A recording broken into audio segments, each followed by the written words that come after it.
Buy. Sell. Hello and welcome to the Brit Irons NFL Championship Weekend preview episode. I'm your host James, and as ever, I'm joined by my good friends Matt and Sam. Now, before we get into proceedings, boys, Proceedings? That's a big word for you. Ooh, getting formal for Championship Weekend. I did say championship before proceedings, which someone do the maths. Is a bigger word. Is a bigger word? Is it? Yeah, but I mean... I hope it's a bigger word. I've committed to it there. Yeah, but championship's not as, formal as proceedings, isn't it? It was close. But the definition of big, I'd say it's a longer word. It is a bigger word. Granted, yeah. I mean, it's an electrifying start, this. Word. UK touchdown drop, take 4. UKTouchdown.com is a great source of signed NFL and college memorabilia in the UK. Low prices. Low numbers, like Sam said. Exactly. Everything, boys, 100% legit, all fully verified, so you know exactly Love that. what you're getting for your money. Yeah. Get it now, and, maybe it'll be there before Superbowl weekend. I'm putting a lot of pressure on their delivery I was going to service. say, a bold claim. I can't promise that, but I mean, it's all UK based, so it is good delivery, quicker than getting it for anywhere in the It is 2 weeks' States. time, actually. I'm sure. Yeah, so, give it a shot. And if it's not, well, at least you've still bought something really cool. Yeah. Yeah. This segment took a weird turn. You've got on a limb there. Yeah, we should really talk about the stock they have. They got loads of it. I was going to say, there's a lot of good items there, which we've been eyeing up over the course of the season. That Barkley jersey, if only I had more money, exactly. I would have purchased it already. And Mark Ingram jersey as well, of course, now got released, so I might still eye it up. It's a bit of history. Yeah, a bit of history. Well, he's well loved by the organisation, I guess, yeah. So it's sad to see him go. But yeah, UKTouchdown.com, guys, go check him out. Right, boys, bit of news. Oh, bringing back the maybe news. Is it news? Well, there's a lot of coaching hires going around the league, and I would say that is news. Just to name a few, Falcons picked up Arthur Smith, Detroit Lions, Dan Campbell, Jaguars, Urban Meyer, blockbuster one. Chargers, Brandon Staley, Jets, Robert Saleh, and the Eagles, Nick Sirianni. But, boys, I feel like I said boys a lot, so I'm going to change it to lads. But, lads, which one was your favourite so far? I'll start with you. Oh, Sam. Oh, it's got the call up. For a second there, I was like, oh my God, where's this going? Sam's on the clock. So, I think my favourite hire is the Jets hire of Saleh. Not just because of Saleh, he's brought some pieces with him from San Francisco as well. He's not only he's the mastermind behind that defense that was still a top 10 defense this year with half its defensive pieces missing. They've got a few defensive pieces already in New York. They need Mosley back. And once Mosley comes back and he's healthy, he's a massive piece on that defense. A couple of guys, Quinnen Williams looks like he could become something. And when you pair kind of a good interior, if you can get a dominant interior lineman, I think it's one of those positions that really goes underrated, especially in that division, where it's a division that at the moment is running pretty heavily. Like, they are using the run game a lot. Like, Miami is leaning on the run. New England is leaning on the run. So if you can have a strong interior line and a good defensive coordinator and you shut that down, you're putting yourself in a good spot to win. And they're going to have high draft picks going forward. I don't necessarily think that this is the end for Sam Darnold in New York. He's been in a terrible scenario ever since he's got there. I mean, new head coach pretty much every year. He's got different offensive coordinators. It's a nightmare for him. But Saleh, I think, is bringing continuity with him from San Francisco. He's got his guys in there. And I think he's spawning from this Shanahan tree. I think he'll have a lot of success. Nice. Solid pick. I think, speaking of that, for Darnold, a defensive guy coming in as the head coach is the best thing that could have happened for him. Because sometimes if you get one of these offensive gurus, they're going to want to put their own spin on it, their own guy, all this. Whereas he's probably looking at thinking, you know what, an early pick, maybe we move back a little bit, but I want a stud in that defense. I want to build the defense first. So, I mean, if I'm Darnold, I'm quite happy with this. It takes a lot of pressure off him as well. If that defense can get going and become anything like that Niners defense, he's happy. In a good spot, definitely. He's got to be. But for your pick? This is a tough one. I do quite like what the Jags have done going out there. Urban Meyer, it's a massive gamble. I mean, that is going to be a franchise that looks entirely different when it rolls out next September. But it doesn't quite cut it for me. I quite like what Detroit have done Dan Campbell. They haven't gone for one of these gurus on either side of the ball. They've gone for a guy that's going to build a culture.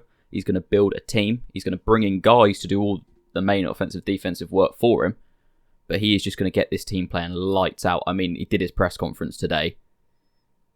I don't know if you guys have seen any of it yet, but it was incredible. Some of the quotes coming out of it, I believe one was, "You can knock us down, but we're getting back up, and on the way, we're taking a chunk of your knee with us," or something like that. And if you do it again, you can hit us twice, and we're taking a chunk out the other knee on the way back up. All this, I'm like, oh, I love that. Yeah. This is going to be smash mouth football. Who knows? I think this is going to be a team that in 2 years is either 0-16 or like 12-4, 13-3 is rolling. I mean, you want to play smash mouth football, DeAndre Swift being there, you've got a great back to build it around. You've got Stafford when you need to, with third and long, whatever, can easily get that done, which is what lets down a lot of teams. Exactly, which is, I think, Dan Campbell, if you don't put your body on the line, you're probably not taking a lot of snaps.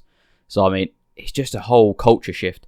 They wanted Vrabel before they got Patricia. This is, I think, them coming back and saying, all right, we tried going for the guru, the guy, I guess, that on paper looks great. Let's just go for the guy that's going to build a culture here and build a team, as opposed to try and make everything complicated and not have the heart, which I think one of the biggest things in football is getting your team bought in. Yeah.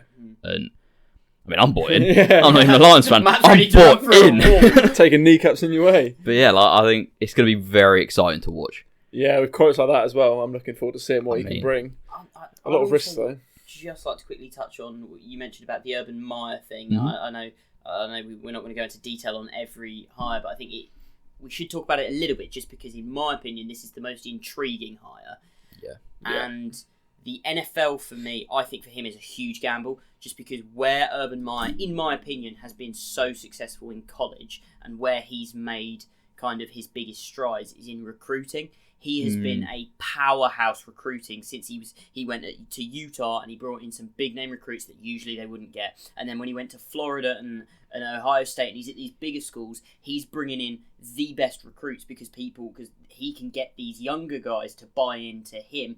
Now in the NFL, that aspect is, whilst there's still an element of recruiting, and you do get some guys that go on these recruiting tours. Like, I remember back when Peyton Manning was a free agent, he went on like this massive tour, and it was who's going to land Manning.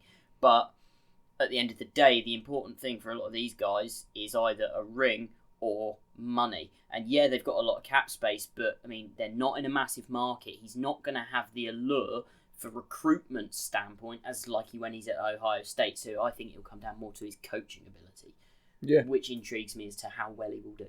Yeah, certainly is an interesting one. I think, to be fair though, where he's gone, being Jacksonville and Florida, there's already a lure to that for some players. If they're money motivated, no tax. I mean, it's work players like, that was one of the rumours why Sue came to the Bucks, was because he's like, well, hang on, I can earn that $8-9 million a year, and that's mine.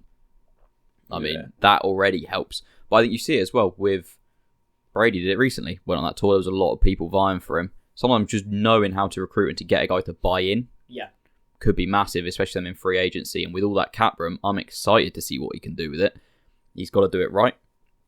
But I mean, it's an exciting time for Jacksonville. It's so much potential. I just hope it works out, because I feel like they're going to invest a lot in this. And if it doesn't, I think there's going to be a long-term effect from this. There's going to be, I think, some big contracts thrown around, some big names coming in.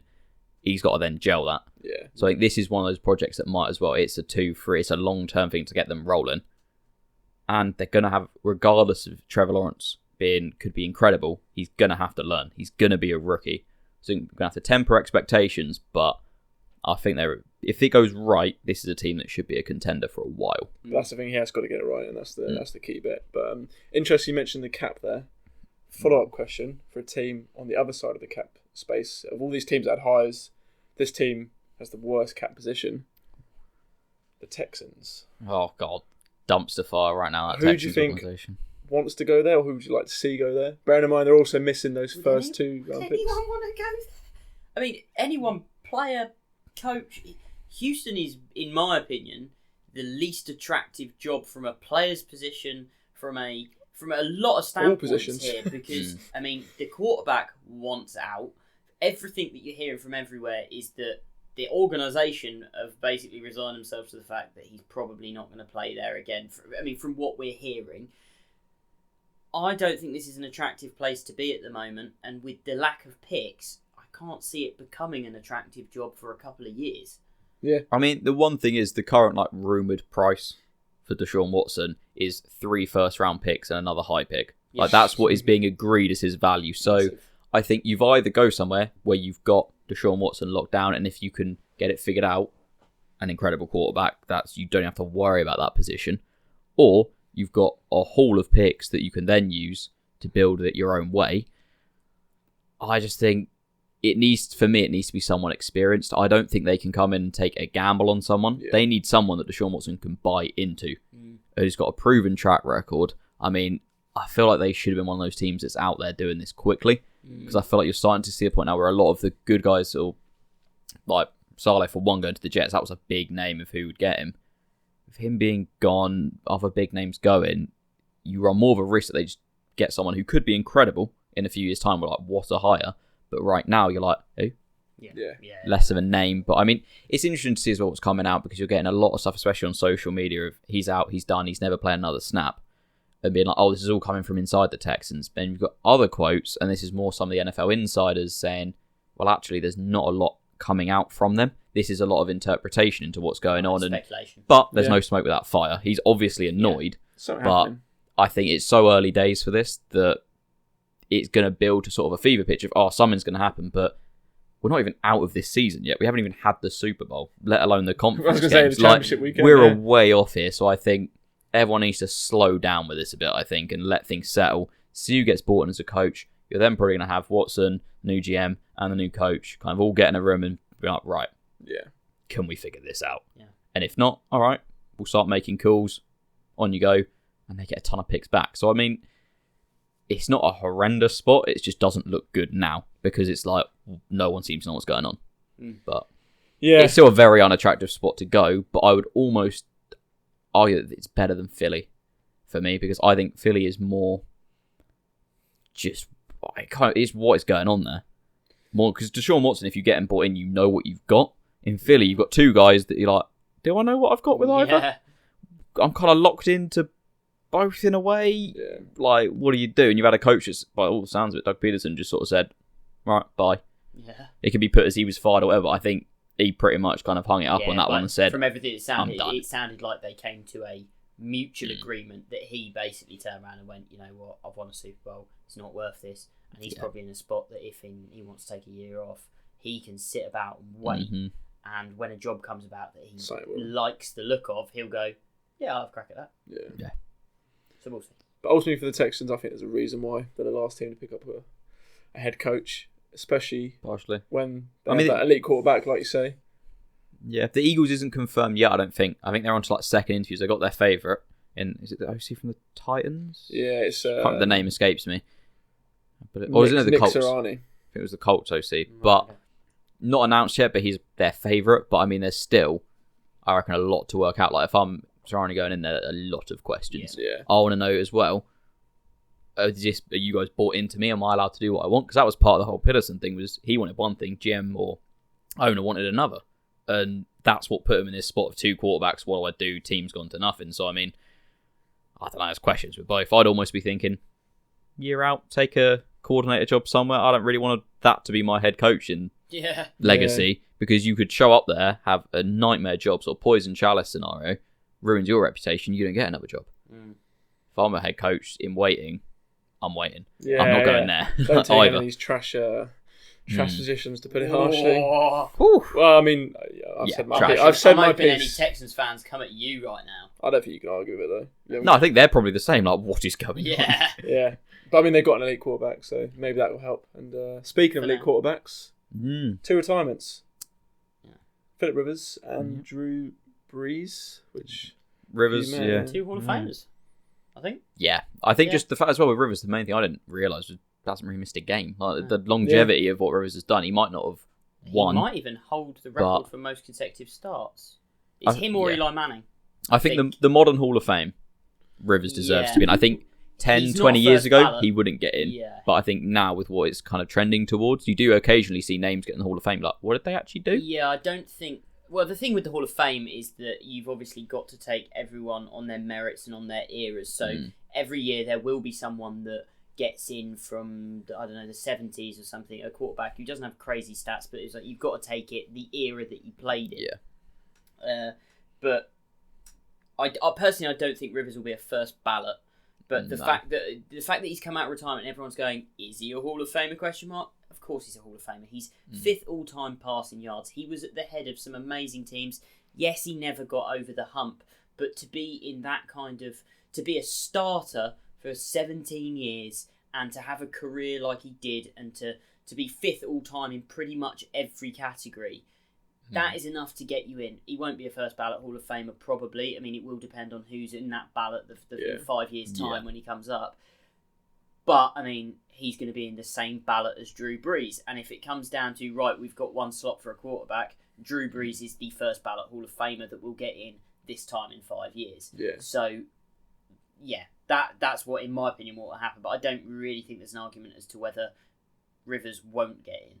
It's just a matter of when, It's just isn't a matter of it? when. Yeah. It will happen, but it may take a bit longer. It's interesting with Brees as well, because sort of watching the end of that Bucks game, it's not the end he would have wanted at all. I mean, the list of injuries that has come out is just fair play to him. Yeah, that thing his wife 41, posted on Instagram or something, that was brutal. He's a warrior. Fair play to him going out, even just going out there. But I think it was almost like at the time, the end of that game, the emotion was with him, and there was the thing of him looking back at the stadium as he walked off. It was him pointing at Jameis, being like, "It's your time," or "It's your team," whatever, sort of however you interpret it.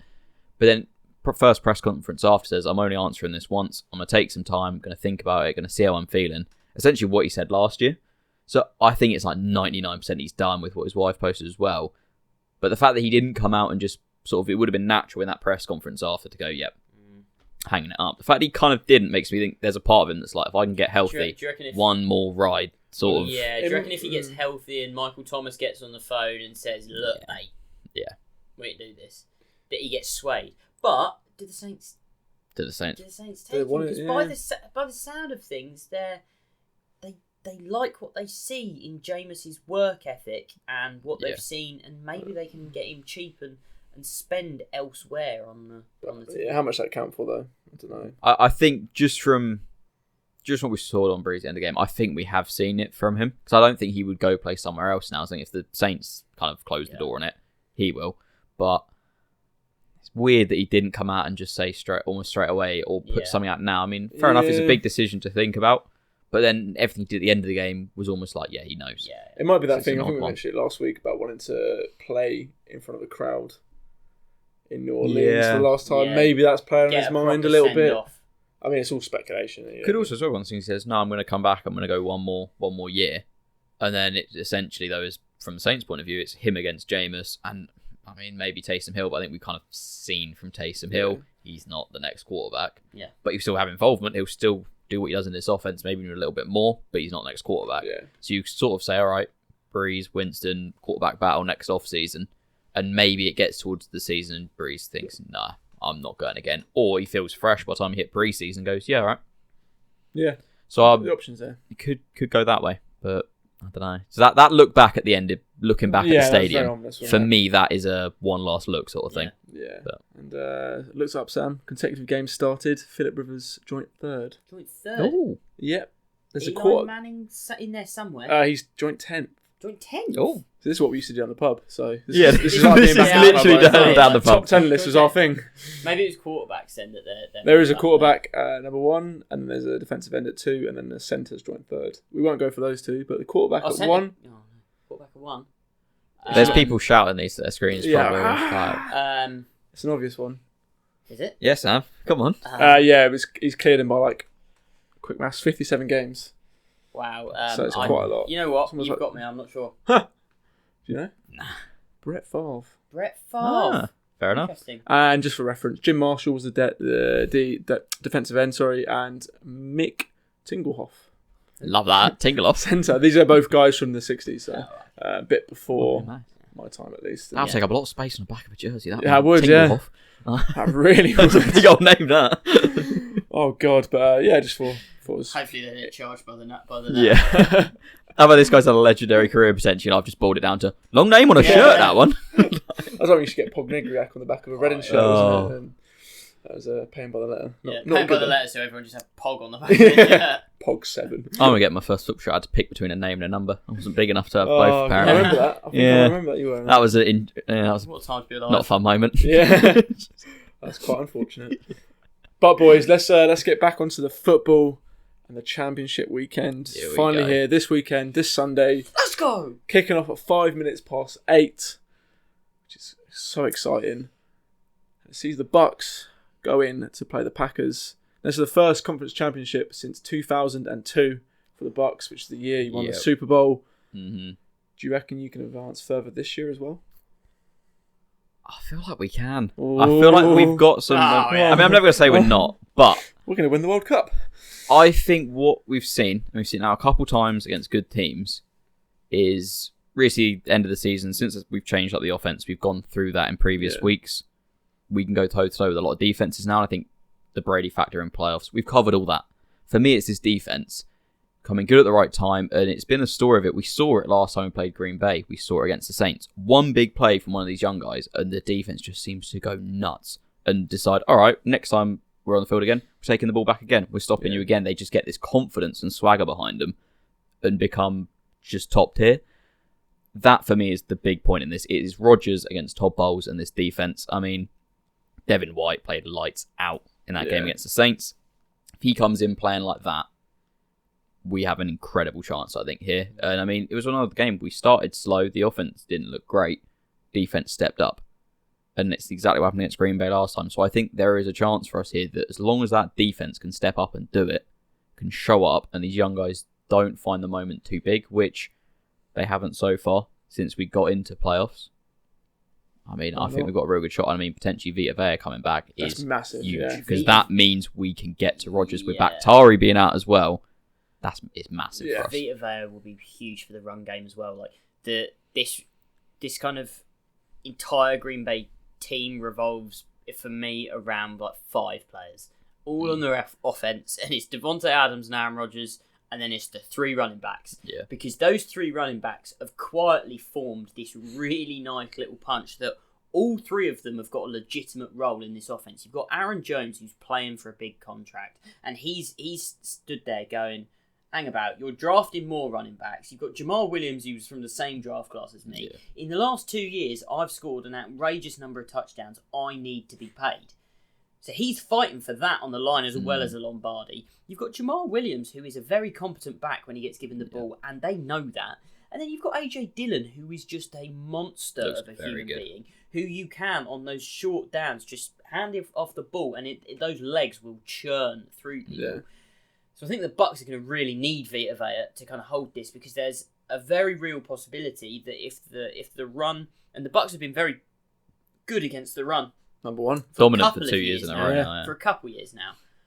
But this is going to be a really hard team to be like that against, because you're not going to have that element of, right, by the third quarter, that running back that they usually hand off to is knackered. They've got 3 that can all get decent workload. And then the entire time, you've also got to worry about Devontae Adams, who at this point, this year, has been the best receiver in the league, and who probably needs 3 guys on him at any one point to actually cover him, especially when you consider you've got Aaron Rodgers throwing him the ball. So I think that's where this game hinges around. I think Tom Brady will be able to get the ball moving. I think they will be able to score points. But it's going to be whether they can stop Rodgers and the Packers from scoring points. Because if they can win. If not, and this turns into a shootout, I don't see Aaron Rodgers losing a shootout at Lambeau. I think the shootout point, I think the first half could have that feel, and I think we're going to be down coming out to start the second half. But we've seen Todd Bowles' adjustments at half-time are on point this year. So I think it's going to have to be a almost Brady clutch factor sort of comeback. He's got it in him. I mean, he's definitely got it in him. But I think if we can start and get up, Leonard Fournette looks like a different back to what we've seen all season. Rojo, when he comes in, just runs angry. So I think when we talk about run game, we've got enough as well to take it to Green Bay with the run game. If it turns into proper wintry, snowy, run the ball, quarterbacks just converting when you can, taking a couple of big shots, I think we can keep up in that regard.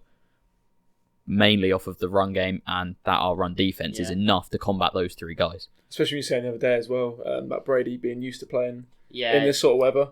This is the thing. Great. We've come out with saying plan, I think it's the white and pewter, which you might think it could snow and you're going to go white jerseys. Nice. Brady, I thought I'll have a look. A couple games that he played against the Bears, he was on the Patriots, they came out in the white. Same against the Raiders. He's done it before. So I think that's the main position you're thinking. So you want to be able to see your receivers, but you put them in white. What it means is if he can handle it, you've then got Rodgers, as much as he's used to it as well, when he's trying to pick things up and look quickly, or guys on the defense, our DBs, if they're flying about, you might not always clock them. Yeah. So I like what we're going with, and I think our record as well in the new white jerseys is pretty good. So I don't know. Maybe I'm looking for things where I can, but conspiracies. Talking of conspiracies, and I've said this to you a few times. Here we go. Now, Matt, Oh no. I think the Bucs are going to lose to the this one. Packers just because of the Tampa Bay sporting world this year. So you had the Lightning went all the way to their equivalent of the Super Bowl, the Stanley Cup Finals, won it. Got the dub. The Rays went all the way to the equivalent of their finals, the World Series. Yep. Lost it. Which makes me think that the Bucs, the third major Tampa Bay team, is going to just miss out on their equivalent of the finals.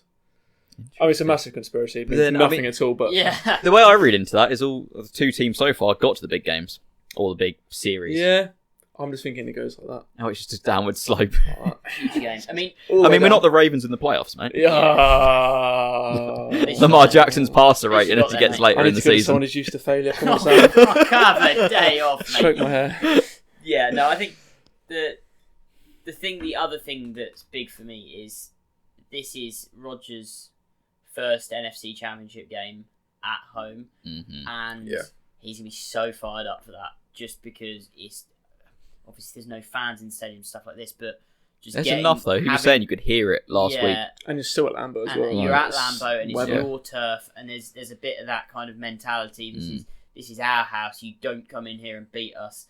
And they've been so good all year that I think the Bucs are going to have to play a nearly perfect game here because Aaron Rodgers is the MVP of the league this year, and he's been playing like that in the playoffs as well. So we're at that point, I think, where anything less than perfect and doing the fundamentals, you're probably getting exposed. For any of these four teams left, even a team like the Chiefs, if they come out and they're not doing the fundamentals and they don't play perfect to their best, Bills can take it to them. I think we're at that point. I think one big thing for me as well, talking on that, is that mindset of Rodgers being so fired up for this. The way this Bucs defense goes about things, I think they love spoiling the party sort of thing. They're that defense that wants to walk in, talk at you, get in your ear, and also just kind of mess up what's going on. We did it with Brees last game at the Superdome potentially, and we were like, all right, we're going to get right in his face, we're going to ruin it for him. I feel like it's going to be that energy again. And Winfield Jr., one of the core parts of our defense. Was it Minnesota, open weather stadium, cold weather. He's not going to be fazed by it. He also had some of his biggest huge games in that kind of cold environment. Exactly. His last year when they were playing Wisconsin and they upset that Wisconsin, that was like late November. It was cold up in Minnesota, and he balled out. So he won't struggle with that. Well, that's the main thing for me is that I think a lot of people have been like, "Oh, if it's cold, lock up the Packers." We've got some old guys who've been there and done it before. I think there's about 10 guys through the roster that have done the whole playing at Lambeau in the cold. So they're not going to be fazed by it. And that's enough to keep the rookies, the young guys that haven't got that experience, I think, level-headed, keeping that. And I mean, at the end of the day, when you've got Tom Brady on the sideline, it seems like they've all come out and said it at this point. It's just a different factor. Yeah. So I think I'm not worried about the cold at all. I almost think it kind of fits the storyline of what's going on here. If it's proper, just Lambeau, it's snowing, it's conference championship game. Yeah. Brady against Rodgers, let's see what happens, sort of thing. Yeah. You just framed that and made me so excited to watch this game. It's snowing. Cold Brady conditions. Rodgers, conference championship. I'm like, let's go! -3 degrees. And you know what else is -3? The spread in favour of the Packers. That was rolling in my mind for the last 5 minutes. -3 in favour of the Packers. Disclaimer, not also the weather in Green Bay on Sunday afternoon. Are we taking that? Yes, taking it. Lock it up. I'm taking it as well. Smash I'm it. taking the Bucs on it, but you could probably predict that. Conspiracy. I mean, I'm sure if it was the Giants or Ravens, you'd be like, sticking with my team. Yeah, well, first game of the playoffs, I went against the Ravens and we won. Second game, I went for the Ravens and we lost. So so you're going for the Packers, which is good because it seems like whatever Granted, yes. you're saying. Granted, yes, but I have a conspiracy, so I'm also backing the Packers because of that. We've been the underdogs a couple of weeks now. We're ready to go. Doesn't matter when that train's going down. Taking it with you. Under-over is also 51.5 for this game. I'm liking that. Good offense. I'm liking that a lot. I think the winner's got to clear 30 for this, and I think it's going to be a tight game. So yeah. We said about a shootout, didn't we? So that'll easily cover, I think, as well. So next game, on the AFC side of things, it's a brilliant game of football, potentially. 11:40 kickoff. The Bills going to play the Chiefs. Talk about a shootout. Shootout. Yeah, I think the Bills might be smelling blood here. I think the Chiefs are going to have a much more difficult time moving the ball on the Bills than they did the Browns. The Browns played a really good game. They played a pretty good game of football against them, but the one thing the Browns did so badly was keep hold of the ball near the end zone. I mean, remember the rules of the game. Yeah. That Not try and be the hero. Yeah. Exactly. They Brownsed it up essentially. Yeah, they Brownsed it. Browns be Browns. They should have won that. Browns be the Browns. Just a week late. Beat the Browns, but the one thing they did terribly was put any pressure on the passing game. Like every time Mahomes dropped back while Mahomes was in the game, you look 10 yards downfield, and there was rush coming at him and whatever. But the DBs were giving those Kansas City receivers like almost as if they'd gone, oh my god, we can't defend them, so we can't go in press against them. We need to start 5 yards back, and we need to just protect the deep ball. But that was just mean every time they were on 3rd and long, it was all right, easy completion, and they weren't getting stops. Now they were maybe holding them to field goals here or there, but like. You need to take it to this Chiefs team, and you need to force Mahomes to make a problem by being aggressive. Mahomes is too good that for you to sit back and wait for him to be inaccurate on a throw and pick him off that way. You've got to make the play happen. Yeah. And I think this Bills team in their secondary is much more aggressive. You've got players like Tre'Davious White who are going to be ball hawks. They're not going to be scared. Yeah. To go to them and really take that aggressively. And I think they've watched the game film on the Browns and gone, look, this Chiefs team is beatable. We just need to take it to them in the secondary, and we need to score a lot of points. They can do that on offense, I think, because the Chiefs defense didn't look great against a Browns offense that wasn't particularly stunning, and let's face it, isn't as good as this Bills offense. So I think the Bills have got a real shot here, and I think I'm actually taking them to win this game. Interesting. Are you going to blow that out of the water, or are you going to agree? I mean, I'm going to essentially just say what I said last week. It's the Chiefs when it matters. I think this Bills team is good. They've come a long way. I think we've said it a lot of times now. That pick up of Diggs, incredible. Might be the pick up of the season. It's transformed Josh Allen. It's transformed the offense. All that's great. But as long as, it's a little bit up in the air still, but I think it's trending towards Mahomes is going to be out there. Yeah. The rumour is that even during the game against the Browns, he passed all the tests. To come back in, it was just purely the way his legs went from under him and passed out or whatever. The NFL, they took it seriously and did what they should do under the new rules for concussion protocol and said no. So, good to see they're properly following that. Thank God, yeah. But I think, it looks likely Mahomes is going to be out there. Mahomes is out there. I find it very difficult to go against the Chiefs at all. Because it just seems like they're that team that can beat teams, even good teams, in 5th gear. And if you push them and then you get close to them or you get that lead, Mahomes goes, all right, knock it up to 6th, put up 2 touchdowns game. Yeah. And I don't know, there are a lot of teams that you can't give these receivers space in the open field. The Browns are a nightmare for it. But I think before that game, it's a pretty obvious thing. You can't allow these guys to run with the ball. But still, teams haven't figured out a way to stop this. So I think until we properly see this shut down, like a game where this Chiefs offense just doesn't look like the Chiefs offense. Miami maybe is one of the closest we've seen with those turnovers, and even then they adjusted and blew them out of the water still. Yeah. That's what worries me, is that I just feel like this Chiefs team is at a point where if they've got everyone out there, they've got Mahomes, they've got Tyreek Hill, got Travis Kelce, good luck. Yeah, and another name as well, Claude Edwards. Yeah, looking like he'll be last back. week. The Bills are statistically not very good against the run. Exactly. So if he's out there and up and firing, then it just adds more fire to that. Do you not think that, because even before Mahomes went out last week, I thought there was the Browns. They looked really good on their first drive, and then they stuttered for a bit, and then obviously there was the drive just before the half where they really should have walked away with a touchdown on that drive. Yeah. If not for a greedy play where the guy didn't pull it in and he went for the touchdown, and that will get looked back upon as, what are you doing? Where's your fundamentals? Protect the ball, and if you're gonna fumble it, get it out of bounds and don't do it in the end zone. The fundamentals, you cannot be doing that when you're getting paid millions of dollars a year or hundreds of thousands of dollars. You cannot be doing that. Yeah. That being said, the Browns were in that game still at that point. In my opinion, the Browns were still in that game when Mahomes went out.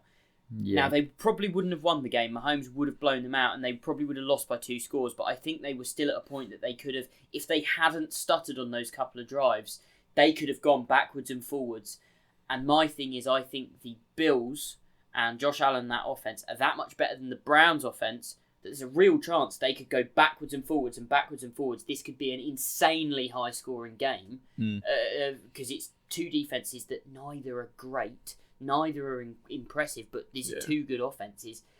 And maybe it just becomes a silly shootout that time of possession and things like that just fall the right way, and the Bills steal a field goal at the end to win it in the deads, and it's a bit of an upset.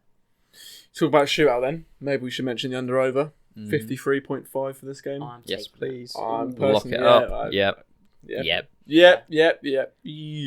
Anytime you've got two gunslingers like this and you see it below 55, I think. Yes, please. And you mentioned the two bad defenses as well. That just adds more strings to that bow, I think, as well. But the spread for this one, -3. I think this comes down to in favour of the Chiefs. Sorry, I think this comes down to a touchdown. This game, I think it's going to be one that is potentially trading back and forth very evenly, and it almost comes down to which drive falls when. Yeah. But I think this comes down to a touch. I think either of these offenses are one that, I mean, if it came down to it, you needed it to win, settle for a field goal. But I feel like almost feels like most phases of the game, even on 4th and 1 to ice the game against the Browns, Andrew Reid's like, every down's a passing down. He's got some stones on him. Yeah. If you've got the option between trying like a 55, 60-yard field goal or a shot with Mahomes on the 3rd down beforehand, I see him likely to say, all right, sling it. Oh, it's in the end zone. Nice, cheers. Yeah. But then the same for Josh Allen. He could turn around and do the exact same thing. So I think it might, like game script-wise, it could easily fall to one that should be a field goal, but they just get the big playoff. So I think I'm happy taking that for the Chiefs. Yeah, I think so as well. Obviously, it does depend on the status of the players we mentioned, but from what you said as well, it seems like they are going to be back for this one. So looks likely it's going to be both teams. Well, currently all 4 teams at pretty much full strength, which is across this weekend, which is brilliant. What you want to see going into the championship. No excuses. But a big weekend ahead, boys. I'm so excited. I'm buzzing.